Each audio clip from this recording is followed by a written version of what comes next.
경제 읽기 시간입니다. 한국은행 금융통화위원회가 기준금리를 현행 1%에서 1.25%로 0.25%포인트 인상했습니다. 코로나19 이전 수준으로 금리를 올린 배경은 무엇인지, 이번 기준금리 인상이 우리 경제에 미칠 파장은 어떨지 박연미 경제평론가와 함께 살펴보겠습니다. 어서 오십시오. 안녕하세요. 네.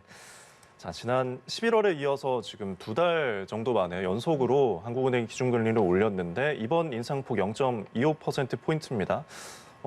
이렇게 2회 연속 인상한 게 14년 만에 처음으로 알려졌는데 올린 배경은 무엇인가요?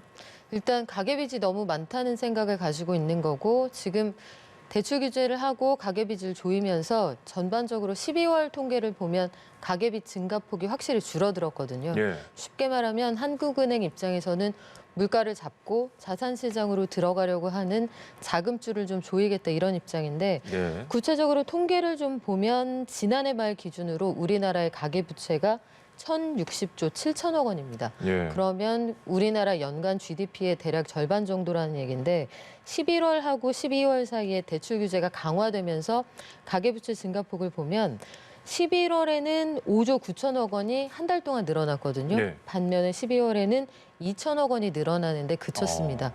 주택담보대출은 계속 늘어나는 추세지만 예. 일단 기타 대출, 그러니까 일명 마이너스 통장을 뚫는다, 이렇게 표현하죠. 네. 이런 것들이 좀 줄어들었다는 얘기고, 예. 주택담보대출의 증가폭 자체도 11월에 3조 9천억 원, 이게 12월이 되면 2조 6천억 원 수준으로 줄어들게 되니까 규모가 점점 줄어들 때 금리를 올린다라고 하면 결정적 한 방이 될 수 있잖아요. 예. 장마철에 강력한 제습기를 하나 늘렸다, 이렇게 이해하실 수 있습니다. 사실 지난해부터 계속해서 금리 인상을 하느니 강조해왔잖아요. 네. 이번에 인상이 됐는데 가계대출, 증시, 부동산 등 이런 시장 경제 파급 효과는 어떨까요? 제일 피부로 와닿는 건 아무래도 금리가 올라간다는 점이잖아요. 네. 5월부터 치면 근 반년여 사이에 세 번째 금리를 올리게 되는 거니까, 예. 통상적으로 우리가 기계적인 산식을 보면 금리를 0.25%포인트 올렸을 때 국민들의 이자 부담이 연간 3조 2천억 원 정도 늘어난다고 추산을 합니다. 그러면 세 차례잖아요. 예. 반년 사이에 아주 기계적으로 계산을 하면 9조 6천억 원의 이자 부담이 늘어나게 된다는 거고, 이렇게 될 경우에는 국민 1인당 연간 이자 부담이 대략 45만 원 정도 늘어나게 되거든요. 네. 더군다나 이게 아마 차주별로 특성에 따라 약간의 차이가 있을 텐데, 1금융권으로 가지 못했던 자영업자들의 경우에는 예. 금리 부담이 더 빠르게 늘어난다고 와닿을 수가 있습니다. 그리고 물가의 경우에는 물가가 많이 올라간다는 건 시중에 돈이 많이 풀려 있다는 얘기인데, 예. 여기서 오름폭 혹은 오름 속도를 다소 제어할 수 있는 그 정도 역할을 할 수 있겠습니다만, 보다 근본적으로는 공급망이 다시 복원이 된다. 그리고 예. 물류가 차질을 빚지 않는다. 그래서 1분기쯤에 물가 수준이 정점을 찍게 된다면 이게 금리 인상하고 맞물려서 물가에 실질적으로 어느 정도 차단 효과가 있지 않을까, 이렇게 예상을 하고 있습니다. 예.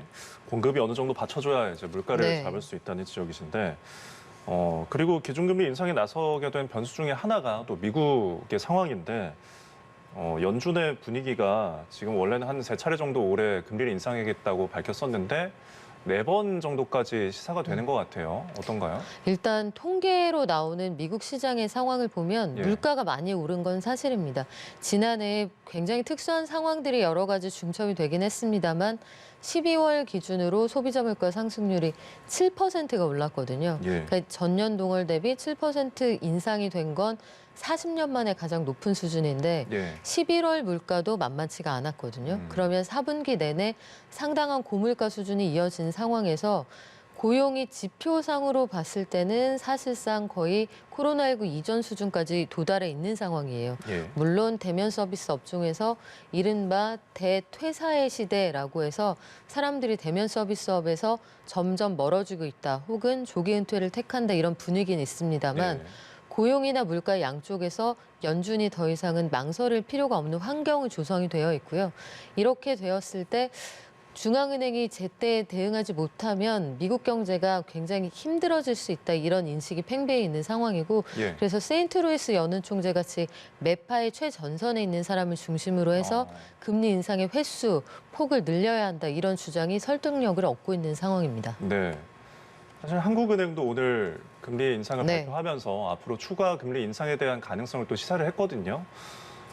금통위가 앞으로 올해 7차례 정도 남았는데 가까운 일정이 또 2월, 4월에 있고요. 네. 앞으로 금리 가능성과 또 시기는 언제쯤 예상하시나요? 일단 2월이 아닌 거는 우리가 예상해 볼 수가 있겠죠. 네. 대선을 앞두고 금리를 올리는 경우는 사실 굉장히 드문 상황이고 오늘 오전에 나온 속보를 봐도 정부가 사실상 설 전에 추경안을 제출한다는 얘기니까 예. 그러면 이제 여기서 고민이 한 가지 생깁니다. 금리를 올려서 시중에 풀려 있는 습기와 같은 돈을 걷어들이겠다. 그런데 반면에 정부가 추경안 지난해 남은 세수 10조 원에다가 플러스 알파를 더해서 14조 원 정도 편성한다고 얘기를 하거든요. 예. 한쪽으로는 걷어들이고 한쪽으로는 푼다는 얘기여서 음. 이른바 정책의 믹스가 맞지 않는다. 이런 주장이 있을 수 있고 네. 이렇게 부딪힐 때 현장에서 어떤 반응이 나타날 건지 이게 사실은 역사적으로 보면 선언적으로 그다지 좋은 결과를 내지는 못했거든요. 예. 그럼에도 불구하고 정책 의지를 보여준다는 측면에서는 어느 정도 소구할 수 있겠습니다만 이건 좀 지켜봐야 될 거고요. 한국은행이 상반기 물가가 만약에 1분기에 정점을 찍는다라고 하면 예. 3번 중 2번은 하반기로 밀어두고 상황을 볼 테고 1분기에도 정점을 찍고 내려가지 못하는 상황이라고 하면 상반기에 한 번 더 물가 수준을 고려해서 예. 금리를 올릴 가능성은 여전히 남아 있습니다. 네, 역시 물가 상승률이 관건이네요. 이런 가운데 고승범 금융위원장이 회색 코뿔소가 다가온다면서 잠재 위험이 현실화되고 있다. 이에 대해서 어떤 위기 대응을 해야 된다라고 밝혔는데 지금 국내 경제에서 회색 코뿔소라고 부를 수 있는 위험이 어떤 게 있나요? 고승범 금융위원장 입장에서 본 회색 코뿔소는 아마도 은행권 이외에 그동안 제대로 들여다보지 못한 이금융권 혹은 보험 이런 보험 증권 쪽 이런 쪽의 담보대출 등이 아닐까 예상을 해볼 수 있는데요. 예. 발언에서 추측해 볼 수가 있거든요. 비은행권의 리스크를 선제적으로 관리하겠다.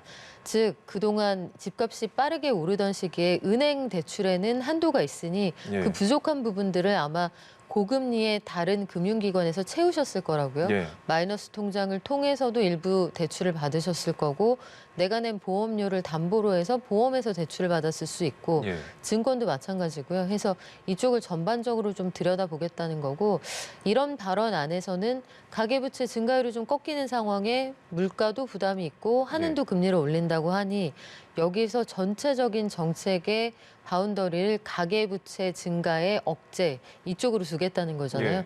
거기에 가장 앞장서 있는 사람이 고승범 금융위원장이고 그렇다면 가계빚을 줄이는데 주력하겠다 이렇게 해석할 수 있습니다. 예.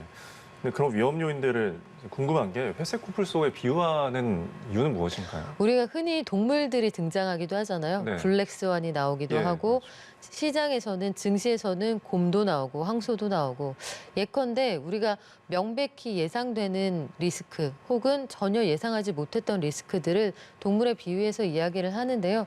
명백히 우리가 볼 수 있는 여러 가지 리스크들이 있다 이렇게 네. 생각을 하는 것 같고요.